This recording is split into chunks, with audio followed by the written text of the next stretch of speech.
Hey guys, what is going on? It's JKKeyParky1 here, and welcome to another FIFA 16 Career Mode episode. Now, as you can see here, just as a quick glimpse, we're still on World Class, and I'm loving it. I'm finding it so much more challenging than Professional, and I genuinely feel like this is the difficulty for this Career Mode.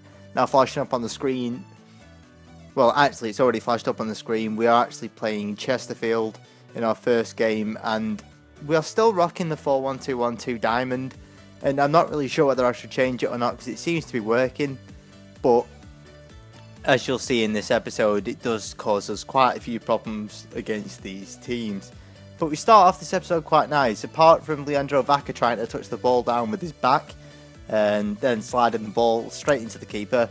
That was awkward. And then the second chance came in the 45th minute when Brian hit it onto the post. I don't know where the time went. The time flew, and Mergia almost volleyed it in just before the half. And not gonna lie, that is it.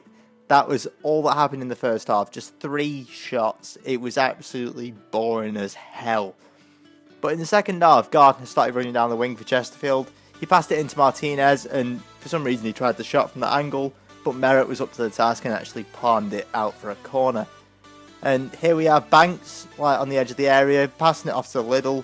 For some reason, Davis absolutely has a mare there. Gardner tries a shot from the same angle again, and Merritt's up to the task once, well, for the second time. Now, John actually lobs the ball over to Liddle and gave the ball to O'Shea, and I'm not sure what happened to Bob Harris there, because he wouldn't actually let me control him. But Merritt, yet again, is the hero of the team. And here we have, well, what do you know, Merritt actually being the hero once again. But finally, we actually get an attack as Jimmy Ryan passes the ball to Zambo. Zambo does a nice one too with Sarcevic, and what do you know, Zambo gets taken down in the penalty area. The defender doesn't get any of the ball. Devontae Cole steps up for the penalty, and he slots it right into the, well, I wouldn't say top netting, but the top area, top third of the goal. And you know what, we're on the back foot for pretty much 90 minutes. It was literally the 3 shots in the first half, and we had minimal chances in the second half. But you know what? You do what you have to do to win a game, and that was all we had to do. We had to get a penalty in the 87th minute, and that was it. Now, I took a suggestion from the comments, and I've actually started training up this guy, this 16-year-old guy called Gozzy. Now, he won't let me put him in the main team yet, because he's 15, but he's already 57 rated. So I thought I might as well train him up with my other young players. I don't know what I was going to say there. So yeah, we're going on to our second episode here. We're away to Doncaster, one of the generic stadiums, Moulton Road. Yeah, they actually have a really good team. And I've got to admit, this was a game I really struggled in. Now, you think that I struggled in last game. That centre mid, like bang on in their team. I don't know whether you saw it or remember the name, Richard Chaplow. I absolutely despise that guy. He was a free agent last year, and now he's at Doncaster, and oh my god, he ripped me up. But we started off great. Well, at least I thought we did. Because Calvin Phillips does a nice through ball to David Ball. But he's offside, so that was great. And then we did this. Sarcevic actually got played through, but yet again he's offside. So obviously we're having a bit of trouble with the offside trap against Doncaster. But Nguesson has the ball here. Bob Harris tries to bully him. He has no luck. Nguesson does a nice one too. Tries the first time shot, but he goes way wide. And yeah, Doncaster just piled on the pressure from that point. So Coppinger passes the ball off to Grant to Chaplow. Turns Jordan. Jordan was having a mare that game. I actually took him off. Like, he was doing so bad. And he's not saying his case, because I don't really want to be playing him, because he's not the youngest of players either. And he's not done his case any good. And he was actually the cause of the first goal. And that was the only goal in the first half. So we went into the half-time break 1-0 down. And now, coming up to the hour mark, Nguesson does a nice one too with Grant. For some reason, Nguesson likes the first time shots, but they never come off for him. And Chaplow, here's where he started, like rampaging our team, as Nilsson, for some reason, runs out of position I don't know what he's doing there. And here you go, Chaplow heads it from a ridiculous angle. I don't know why Moret wasn't even in his goal. He was brilliant in the last game, and then all of a sudden he comes out with this. He's not even like in front of his goal. It is ridiculous. And I'm not even getting into the fact that Richard Chaplow has scored a double against me, and I absolutely hate that. But Mikowski does a nice pass to Hennon here.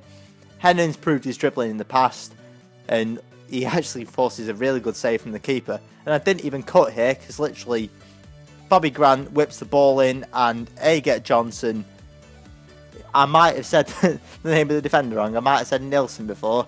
It was actually Aget Johnson.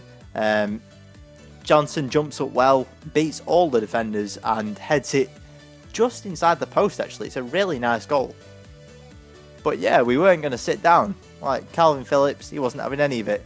So David Ball, the hero that he is, oh my days, he actually slid it right into the inside of the left-hand post, and oh, was I relieved.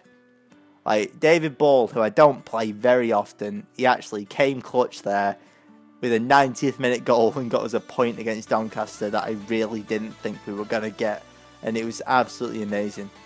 So I went straight back into training, obviously, because it's a weekly thing, and Gossi actually went up one. He was the only player to actually go up, and now he's a 58 rated 15-year-old, so he's absolutely brilliant. He's probably still destined for great things, hopefully. And our final game of the episode today, we're actually playing Coventry City. Now, Coventry City actually have Adam Armstrong on loan from Newcastle. And I thought I'd leave this in, actually.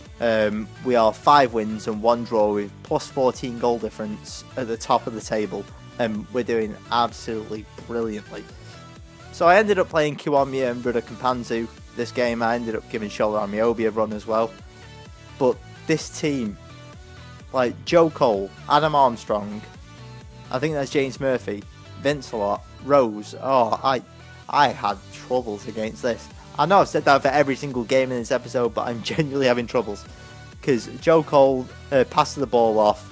The ball ended up with Rose, like acres of space, and he really should have scored there. And I was expecting our early match curse to actually bite us again, but it didn't happen for the second time either. As I'm not even sure which player that was, but anyway, Adam Armstrong does well here, and Joe Cole forces a great save out of Moret, and you can tell how much pressure we're under. This is only 18 minutes into the game, and Kiwamia actually has a mare. Jamie Murphy tries a shot from range. Moret just palms it away to do whatever he can, and Amari Bell deals with it.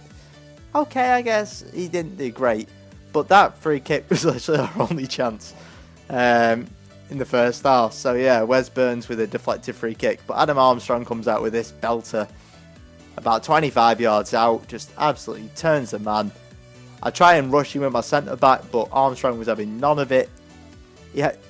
He just swings his right boot, and honestly, Moret had no chance. Now, Moret's been amazing, apart from that one corner kick, like since he's actually come to the club. But there's no saving that. There's absolutely no saving it. And because I was actually so furious, I actually skipped like the half-time screen, so I had to put the kickoff in there. And Kiwamia, another player who doesn't actually play a lot for my side, he actually comes up clutch because he makes Peter Ramage actually score an own goal on himself. Like, I just thought, whilst running down the wing with Kiwamia there, I thought I might as well cross it in. There's no way Wes Burns is getting to that. But for some reason, Peter Ramage actually chests it into his own goal, and I have no clue why he's doing that. There is no reason why he should be. And Vaca, I thought I'd try and run in. Does brilliantly dribbling, but he gets the ball dispossessed of him, and Ruda Kampanzu gets a shot blocked. And I honestly thought we were going to go ahead there, but honestly, we didn't. And they probably should have gone ahead there, or probably there, or probably should have done a lot better with that final attack, because that would have won them the game. As the game finished 1-1, we got lucky with an own goal, but that is going to be it for this episode. I hope you enjoyed episode 5. If you did, leave a like, subscribe for future content, and you know what, guys, see you later.